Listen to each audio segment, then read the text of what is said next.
1 साल आप बच्चों को दे दो, शिक्षक धर्म निभा दो, लंबे समय तक लोग आपको याद रखें। तो बच्चों में कहना था, बेटा आप टेंशन क्यों ले रहे हो कि जिनकी कंधों पे जिम्मेदारियां होती हैं वो ना टूट सकते हैं ना रूठ सकते हैं। शिक्षा नगरी सीकर के अंदर कोचिंग की नींव डालने वाले श्रवण जी चौधरी हमारे साथ हैं।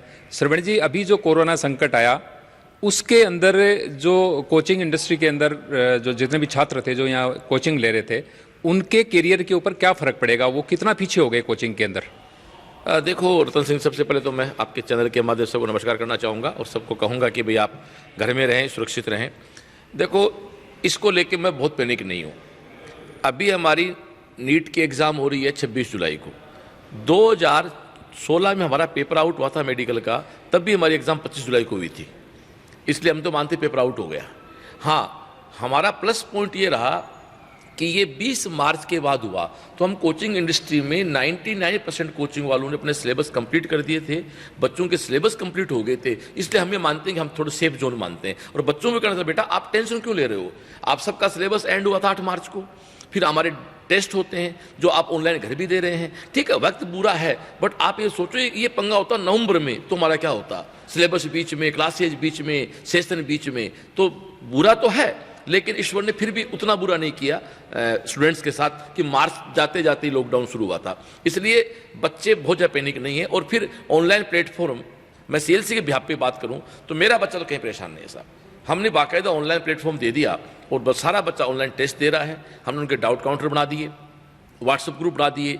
और आपको बताऊं, आपको शायद मुझे कहते हुए खुशी होगी, आपको सुनने में यकीन नहीं होगा, मैं 22 मार्च से डेली शाम को आधी घंटा मेरे फेसबुक पेज सीकर से लाइव आ रहा हूं, डेली मेरे बच्चों से बात कर रहा हूं। इसलिए मैं मेरे इंस्टीट्यूट की बात करूं तो मेरा बच्चा बड़ा सुरक्षित है और बड़ा मस्त है। श्रवण जी, आपका ये है कहना है कि भाई बच्चों को ज़्यादा नुकसान नहीं होगा क्योंकि आजकल लाइव टेक्नोलॉजी भी आ गई, सब कुछ आ गया, तो वो तैयारी कर रहे थे और घर पे भी सब बच्चे पढ़ रहे थे।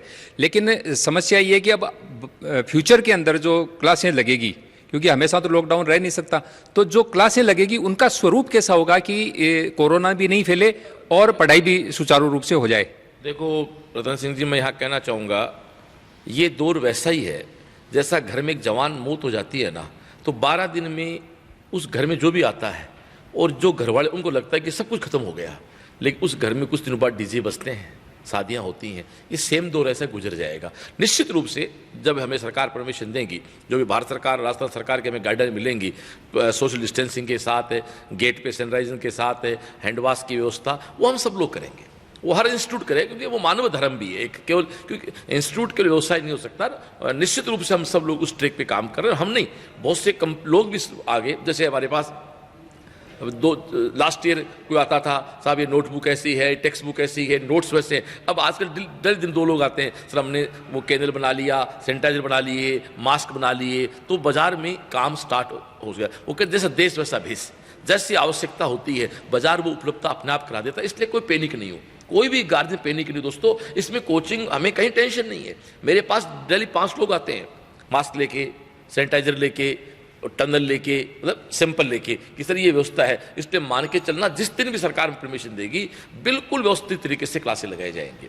और दूसरी बात, बार बार एक बात कह रहा हूं मैं, 20 मार्च को लॉकडाउन हुआ, शायद 5-10 जुलाई को हमें सरकार परमिशन दे देगी, तो अप्रैल मई जून 3 महीने, तो वैसे भी ये 3 महीने तो रास्ता में छुट्टियों माहौल होता है साहब।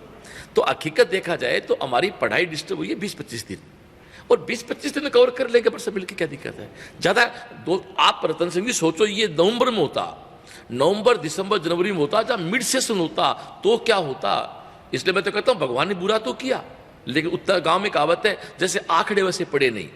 इसलिए कोई पैनिक नहीं हो, सब लोग बाजार में लगे हुए हैं, लोग टेक्निक के साथ चलना ही पड़ेगा, आपको टेक्नोलॉजी से चलना ही पड़ेगा, इसको नकार। श्रवण जी, एक और है कि इस कोरोना संकट के अंदर हर एक इंडस्ट्री में आर्थिक संकट आया है। जाहिर है कोचिंग इंडस्ट्री भी आर्थिक संकट से गुजरेगी, क्योंकि अभिभावकों के दिमाग में भी है कि हम ज़्यादा फीस क्यों दें, और दूसरा टीचर्स भी, जितने भी शिक्षक हैं वो भी चाहते हैं कि भाई हमें तनख्वाह मिले ताकि हमारा घर चलता रहे। तो ओवरऑल आर्थिक संकट तो गुजरेगा। तो उसके अंदर आप जो कोचिंग संचालक हैं, शिक्षक हैं, उनके लिए आपका क्या संदेश होगा? देखो, मैं वैसे तो आज बता दूं मैं कि आज शाम 1 जून को मैं 6:30 बजे मेरे फेसबुक पेज पे लाइव आ रहा हूँ शिक्षक साथियों के, स्कूल संचालकों के लिए। इसमें निश्चित रूप से मालिक और एम्प्लॉय को नौकरी और नौकर का भाव खत्म करके शिक्षक धर्म निभाना पड़ेगा। यदि मान लो मेरे इंस्टीट्यूट में लास्ट 1000 बच्चे हैं और मेरे पास वापस 1000 बच्चे आ जाते हैं, तो मुझे ईमानदारी से मेरे स्टाफ को सैलरी देनी चाहिए। बट बच्चे ही 500 हुए तो स्टाफ की भी ड्यूटी बनती है कि वो कैसे हमारी सैलरी 2 का भाग दे लें। ईमानदार यहाँ एम्प्लॉय को भी रहना पड़ेगा और ईमानदार यहाँ मालिक को रहना पड़ेगा। और मैं सबसे देता हूँ मैसेज, हमें सबसे पहले शिक्षक धर्म निभाना है। हो सकता है इंक्रीमेंट नहीं हो, जैसे मैं बताऊँ साहब, मेरी फीस लास्ट 90,000 थी, हमने इसको इस बार बढ़ा के 96,000 की। मैं सबसे पहले आपके चैनल के माध्यम से घोषणा कर रहा हूं कि मैं मेरी बड़ी फीस वापस ले रहा हूं। हम 6,000 फीस नहीं बढ़ा रहे, हम 90,000 फीस ले रहे हैं। और उसके बाद भी मुझे पता साहब गांव में लोगों की इनकम कम हुई है, तो दोस्तों स्टूडेंट को देख के, परसेंटेज को देख के हमको समझ बात की छूट तो नहीं करेंगे, उससे तो फिर क्या उसका मिसयूज होता है। जरूरतमंद व्यक्ति को हम लोग कोऑपरेट करते आए, आगे भी करेंगे। निश्चित रूप से यहाँ शिक्षक धर्म जरूरी है। सब मालिक तो ये नहीं माने कि इस बार इस साल में कुछ घर लेके जाऊंगा। रतन टाटा साहब की बात याद रखो कि ये लाभ हानि का समय नहीं है। लेकिन दोस्तों हम भी तो कोरोना योद्धा है। मैं एक बात कहना चाहूंगा यहाँ साहब आपको, आप डॉक्टर को, पुलिस को, इन सबको बता रहे हैं कोरोना योद्धा, तो सब शिक्षक भी कोरोना योद्धा बनने का समय उसका आ गया। हमने ऑनलाइन क्लासेज दी हैं, हमने बहुत से हमारे साथ स्कूल में अपने क्वारंटाइन सेंटर बनाया है। हम सारी संस्था वालों ने मुख्यमंत्री कोष, प्रधानमंत्री कोष में अपने खून पसीने कमाए एक अंश दिया है, डोडो बिना में समाज से। और अब आप यदि लॉकडाउन के समय हम लोग ऑनलाइन क्लास शूट कर रहे हैं, अपना घर छोड़ के स्टाफ आ रहा है, हम लोग आ रहे हैं, तो हम भी अपने आप एक योद्धा है कोरोना। और मैं आपके चैनल से मैसेज देना चाहूंगा कि शिक्षक को अपना शिक्षक धर्म निभाने का एक ऐसा मौका दिया भगवान ने, वो साबित कर दे कि हाँ मैं केवल पेड सर्वेंट नहीं हूँ। जो एक बीच में इमेज बनेगी ना कि टीचर पेड सर्वेंट है, शिक्षकों ये मौका है तुम्हारे पास है। संस्था मालिकों, तुम व्यवसाय नहीं कर रहे हो, ठीक है हमारे घर की आमदनी 2 रुपये हो रही है, लेकिन आप एजुकेशन इंस्टीट्यूट को केवल एक शोरूम नहीं बता सकते, आप उसको केवल दुकान नहीं बता सकते। और ये वक्त है जब हम समाज को दिखाएं कि हम केवल व्यवसाय नहीं करते हैं, हम केवल पेड सर्वेंट नहीं हैं, हम भी कोरोना योद्धा हैं और हम समाज के मूल पार्ट हैं। और मैं अपील करना चाहूँगा आपके चैनल के माध्यम से कि टीचर्स को ड्यूटी बनती है बच्चों को मोटिवेट करेंगे। बच्चों को मोटिवेट करेंगे तो बच्चा घर में जाके दादी को करेगा, दादा को करेगा, माँ को करेगा, पिता, हमारी ड्यूटी बन जाती है साहब। और बच्चों को मोटिवेट करना, और बच्चा टीचर की बात बहुत मानता, आप जानते हो। इसलिए शिक्षक साथियों, बच्चों को प्रॉपर मोटिवेट करें ताकि समाज में एक पॉजिटिव, नो डाउट दोस्तों कैजुअलिटी है, नो डाउट नकारात्मक ऊर्जा है, लेकिन सकारात्मक ऊर्जा लानी होगी, हम लोग लेके आ रहे हैं। बाबा रतन जी आप यकीन नहीं होगा, 20 मार्च को लॉकडाउन हुआ था, मैं 24 मार्च को लाइव आ गया था और 5 अप्रैल को मैंने नीट के प्रीवियस पेपर के पहला वीडियो सॉल्यूशन अपलोड कर दिया यूट्यूब पे, आप देखें उसको, क्योंकि मैंने कहा मैं रुक नहीं सकता। दोस्तों एक बहुत अच्छा मैसेज है जो मैंने कहीं पढ़ा था कि जिनकी कंधों पे जिम्मेदारियां होती हैं वो ना टूट सकते हैं ना रूठ सकते हैं। तो दोस्तों ना तो हम टूट सकते हैं, और दोस्तों एम्प्लॉय और संस्था प्रधान के बीच कहीं कोई मनमुटाव भी है तो ना रूठ सकते हैं। 1 साल आप बच्चों को दे दो, शिक्षक धर्म निभा दो, लंबे समय तक लोग आपको याद रखेंगे। दोस्तों तो आप थे सीएलसी के श्रवणजी चौधरी। आपका कहना है कि कोरोना संकट है, लेकिन छात्रों को इतना कोचिंग में नुकसान नहीं होगा, उनके करियर पर कोई असर नहीं पड़ेगा।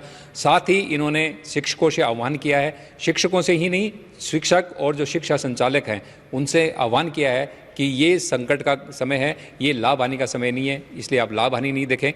जुड़े रहे हमारे साथ, हम फिर इसी तरह की शख्सियत आपके सामने लेके आएंगे। धन्यवाद।